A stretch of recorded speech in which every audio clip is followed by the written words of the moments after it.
Hello. Good morning, good evening and good afternoon everyone. કેમ છો બધા મજામાં? I hope all are doing well.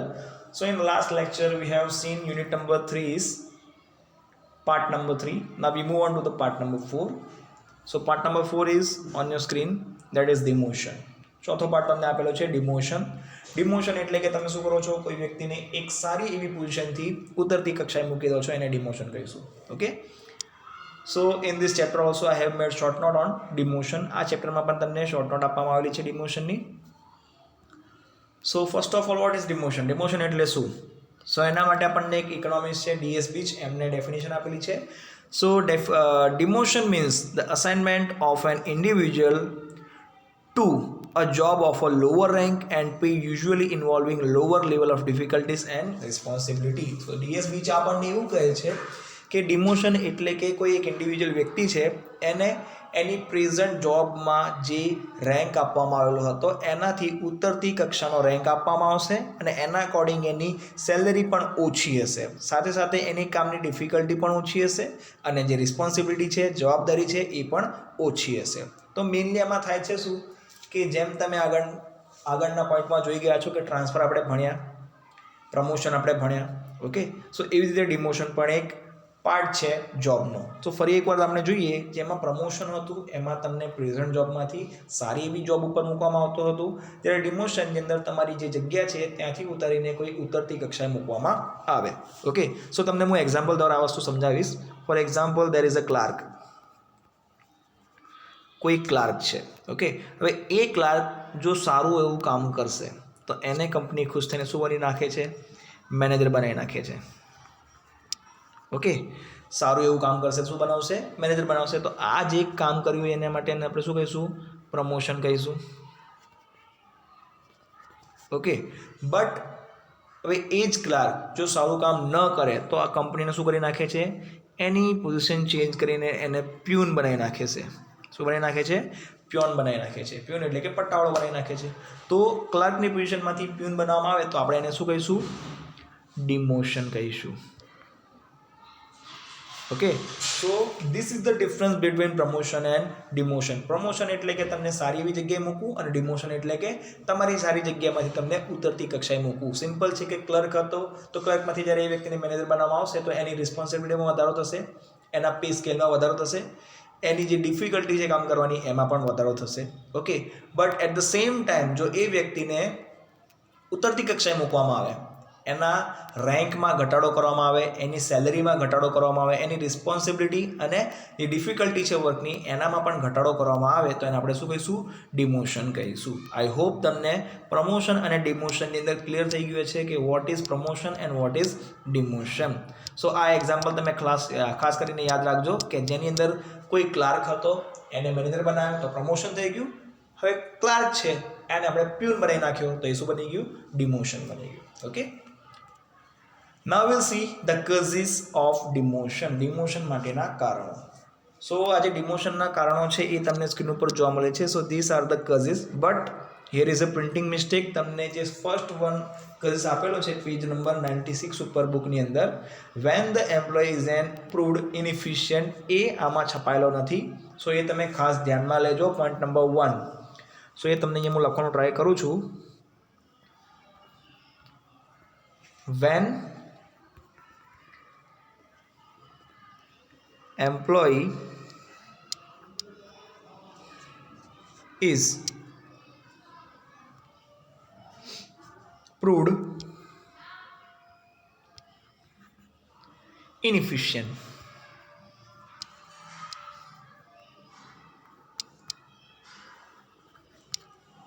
જ્યારે કોઈ કર્મચારી પોતાની જગ્યાએ કામ કરવા માટે ઇનએફિશિયન્ટ સાબિત થાય તો એનું ડિમોશન કરવું કેવું બની જાય છે? કંપની માટે એક નેસેસરી બની જાય છે. સો આ છે તમારો પોઈન્ટ નંબર 1, જે તમારા જે કઝિસ છે એમાં છપાયેલો નથી, એટલા માટે મેં તમને સ્ક્રીન ઉપર આ રીતે લખીને દર્શાવેલો છે.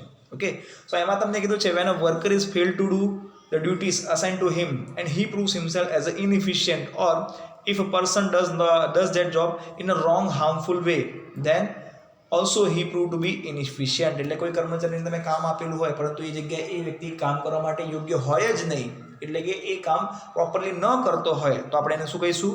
ઇનએફિશિયન્ટ કહીશું. Okay. Then number 2 is when employ become physically disabled, એટલે કે જે પોઈન્ટ નંબર તમને 1 દેખાય છે એકચ્યુઅલમાં પોઈન્ટ નંબર 2 છે.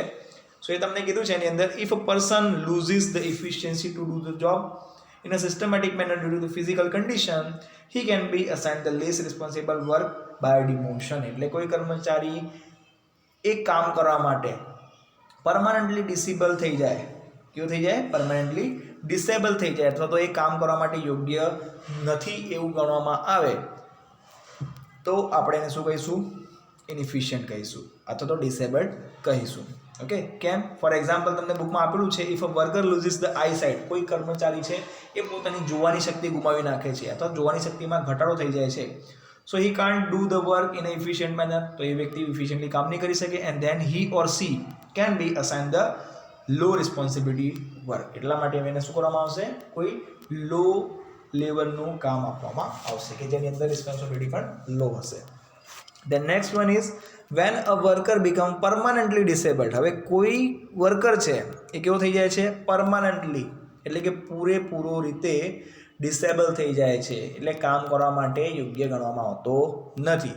સો એમાં તમને કીધું છે, if a worker becomes permanently disabled to do the duties assigned to him, he can be assigned the relatively simple job with the lower responsibilities and salary. એટલે કે કોઈ વ્યક્તિ કામ કરવા માટે યોગ્ય ગણવામાં આવતો નથી. ફોર એક્ઝામ્પલ, કોઈ વ્યક્તિને કામ કરવા મૂક્યું હતું પરંતુ એ મશીન ઉપર કામ કરતાં કરતાં એ વ્યક્તિને પોતાના હાથ કપાઈ જાય છે અથવા એની ફિંગર કપાઈ જાય છે, તો એવા સમયે શું બની જાય છે? પરમાનન્ટલી ડિસેબલ થઈ જાય છે. તો એવા સમયે એ વ્યક્તિને એ જગ્યાએથી ઉપાડીને કોઈ બીજી જગ્યાએ મૂકવામાં આવે તો એને આપણે શું કહીશું? When a worker become permanently disable according to that demotion. Okay. The next one is when a promotion was temporary. એટલે ઘણી વખતે કોઈ કંપનીમાં પ્રમોશન ટેમ્પરર બેઝ ઉપર આપવામાં આવતો હોય છે. ઓકે. સો એમાં તમને કીધું છે, in a specific type of job when a responsible person is on the leave, એટલે કોઈ રિસ્પોન્સિબલ વર્કર છે એ ક્યાં હોય છે? લીવ ઉપર, એટલે કે કોઈ જગ્યાએ લીવ માટે ગયેલો હોય, એટલે કે વેકેશન ઉપર ગયેલો હોય for longer period, but the second man is been given temporary promotion. પણ એવા સમયે કોઈ એના પછીનો જે વ્યક્તિ હતો એને ટેમ્પરરી પ્રમોશન આપવામાં આવે અને એ વ્યક્તિ એનું કામ કરી નાખે તો એવા પ્રકારના જે પ્રમોશન છે એને આપણે શું કહીશું? ટેમ્પરરી પ્રમોશન કહીશું. બટ પરંતુ એ જ્યારે વ્યક્તિ પાછો આવી જશે તો જ્યાં સેકન્ડ પર્સન હતો એ જગ્યાએ એને પાછું મૂકવામાં આવે તો એને આપણે શું કહીશું? ડિમોશન કહીશું. ઓકે. સો એમાં પણ તમને બુકમાં આપેલું છે અમુક વસ્તુ, એ તમને રીડઅપ કરીને બતાવું છું હું. સો again, on leave for a longer period, the second man is been given temporary promotion to undertake his routine work, but when the old person resumes his duty, પરંતુ જ્યારે જૂનો વ્યક્તિ ફરીથી ડ્યુટી ઉપર આવી જાય છે, this temporary person has to go back to his original position. ત્યારે જે ટેમ્પરરી પ્રમોશન આપવામાં આવ્યું હતું એ વ્યક્તિને ફરીથી એની ઓરિજિનલ પોઝિશન ઉપર મૂકવામાં આવે તો એને આપણે શું કહીશું? ડિફાઇન્ડ એઝ અ ડિમોશન પણ કહીશું. Okay. The next one is misuse of power. એટલે કે પાવરનો શું કર્યો છે? મિસયુઝ કરેલો છે. When the person misuses the power of his or her own interest, it is very likely that the adversely affect the prestige of company. તો એવા સમયે કંપનીની જે પ્રેસ્ટીજ છે, જે પાઘડી છે, એના ઉપર નેગેટિવ અસર પડતી જોવા મળે છે. So in this case this can be avoided by giving the demotion to him or her. તો એવા સમયે જે તે વ્યક્તિ હોય એને ડિમોશન આપવામાં આવતું હોય છે. Next one is frequently indiscipline. એટલે કોઈ વ્યક્તિ વારંવાર લાંબા સમયથી કેવો હોય? ઇનડિસિપ્લિન હોય તો એને શું કરવામાં આવે છે? એઝ અ સજાના રૂપમાં એને ડિમોશન કરવામાં આવે. ફોર એક્ઝામ્પલ, મેં તમને હમણાં જ કીધું, કોઈ એક ક્લર્ક હતો, એનું કામ પ્રોપરલી નહોતો કરતો એટલે એને શું કરી નાખ્યું? સજાના રૂપે આપણે પ્યુન બનાવી નાખ્યો. ઓકે. સો એમાં તમને કીધેલું છે, when a person does not follow the instruction of a management with the specific objective is likely that he can punished or by demotion. And last but not the least is government policy. So ગવર્મેન્ટની policy પણ શું કરતી હોય છે? Affect કરતી હોય છે. When the government orders to reduce the personal management has to abolish the few post or reduce the worker from the company. ઘણી વખતે કંપની પણ શું કરતી હોય છે? નવા નવા રૂલ્સને રેગ્યુલેશન લાવતી હોય છે, પોલિસી લાવતી હોય છે કે જેના કારણે મેનેજમેન્ટે પોતાની કંપનીની અંદર અમુક જે પોસ્ટ હોય છે એને ઘટાડવાની હોય છે અને એ ઘટાડવાના કારણે કંપનીમાંથી ઘણા બધા લોકોને ડિમોશન આપવામાં પણ આવતા હોય છે. Okay. So this are the causes for demotion. Okay. So આ હતા ડિમોશનના કઝિસ. આ જે પોઈન્ટ નંબર 1 હતો એ તમે ખાસ કરીને ધ્યાનમાં આપજો. પેજ નંબર 96 ઉપર આપવામાં આવ્યો. આમાં તમને સ્ક્રીન ઉપર નહોતો એટલા માટે મેં તમને લખીને બતાવ્યો હતો. Then now we move on to the effects of demotion. ડિમોશનના કારણે કયા પ્રકારની અસરો થાય છે? એમાં સૌથી પહેલાં તમને ખબર હોવું જોઈએ કે ડિમોશન એ નેગેટિવ વસ્તુ છે, નકારાત્મક વસ્તુ છે. તો એના કારણે એમાં એમને ઇફેક્ટ કેવી જોવા મળશે? નેગેટિવ ઘણી બધી જોવા મળશે. So first one is reduction in the salary end power. Simple વસ્તુ છે, કોઈ સારી એવી જગ્યાએ તમને ઉતારીને બીજી કોઈ ઉતરતી કક્ષાની જેલ ઉપર મૂકવામાં આવશે તો તમારી સેલરી અને તમારા પાવરમાં શું કરી નાખવામાં આવશે? ઘટાડો કરવામાં આવશે. ફોર એક્ઝામ્પલ મેં તમને કીધું હતું ક્લાર્કમાંથી જ્યારે પ્યુન બનાવવામાં આવશે તો ક્લાર્કની સેલરી નોર્મલી પ્યુન કરતાં વધારે હોય છે, પરંતુ ક્લાર્કમાંથી જો કોઈ વ્યક્તિને પ્યુન બનાવવામાં આવે તો એની સેલરીમાં પણ શું થશે? ઘટાડો થઈ જશે. ઓકે, એની પાવરમાં પણ શું થઈ જશે? ઘટાડો થઈ જશે. સો એમાં તમને કીધું છે the demotion leads to the reverse situation that of the promotion. એટલે ડિમોશન શું છે? પ્રમોશનની રિવર્સ સિચ્યુએશન છે. Is salary, wages and the other benefit reduce. બીજા ફાયદા પણ ઘટી જશે.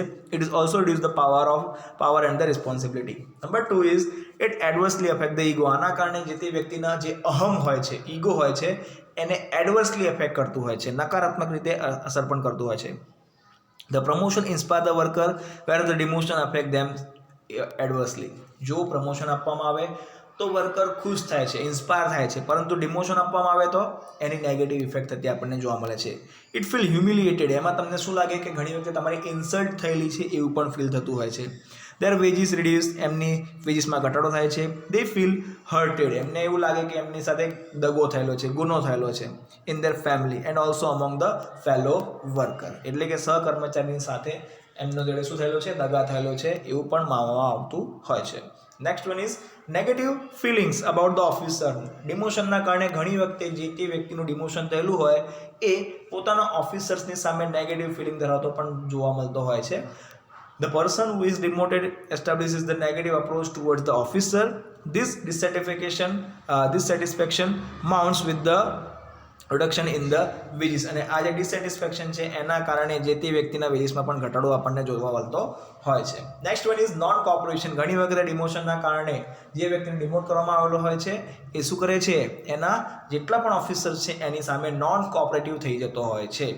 સો the neglected or the degraded worker may adopt the negative approach in the company and it may creates the negative atmosphere. અને એ વ્યક્તિ શું કરશે? જ્યારે કે એને ડિમોટ કરવામાં આવશે તો એના જેટલા પણ સહકર્મચારી છે એમની સાથે પણ વર્તન ખરાબ કરી નાખશે, અને સાથે સાથે જે કંપનીનું એટમોસ્ફિયર સારું ચાલતું હતું એ કંપનીનું એટમોસ્ફિયર નેગેટિવ બનાવવાનો પ્રયત્ન કરશે. Due to the non cooperative approach of such worker it may create the negative impact on the other worker also. Next one is reduces to the zeal to do work. આના કારણે ઘણી વખતે કામ કરવાની જે ઈચ્છા શક્તિ છે એ પણ ઘટી જતી હોય છે. The negative and the degradation technique adopted by the management may motivate the fellow worker to work less. They can be depressed by the approach of the management. એટલે કે આ પ્રકારના અપ્રોચથી ઘણી વખતે જે તે કર્મચારી પોતાની જે ખરેખર કામ કરવાની ક્ષમતા છે એટલી ક્ષમતાથી કામ કરતો નથી અને પોતાના કામની અંદર કંજુસાઈ કરતો પણ આપણને જોવા મળતો હોય છે. એટલે કે કામ કરવા માટેની ઈચ્છા શક્તિ હોય છે એ એકદમ મરી જાય છે એવી આપણને માનવામાં આવતું હોય છે. The next one is inspire fellow worker in the wrong decision. આના કારણે ઘણી વખતે જે તમારા સહકર્મચારી હોય છે એમને ખોટી દિશામાં લઈ જતું જોવા મળતું હોય છે. The degraded worker with the revenge may adopt the drastic step to teach the management and may negatively motivate the worker not to do good and speedy work. એટલે ઘણી વખતે જે તે વ્યક્તિને આપણે ડિમોશન આપીએ તો એ શું કરશે? એના જોડા જેટલા પણ સહકર્મચારી હશે એમને ખોટી વસ્તુ કરવા માટે ઇન્સ્પાયર કરશે. ફોર એક્ઝામ્પલ કોઈ વ્યક્તિ જો સારું કામ કરતું હશે તો એને રોકશે કે તું આવું ના કરીશ, કંપની તમને કોઈ જાતનો ફાયદો આપતી નથી, એવું કહીને શું કરવામાં આવતું હોય છે? ઘણી વખતે ડિમોટેડ વ્યક્તિ દ્વારા કંપની માટે નેગેટિવ વસ્તુઓ પણ બહાર કાઢતો જોવા મળતો હોય છે. Okay, so this are the effects that comes under demotion.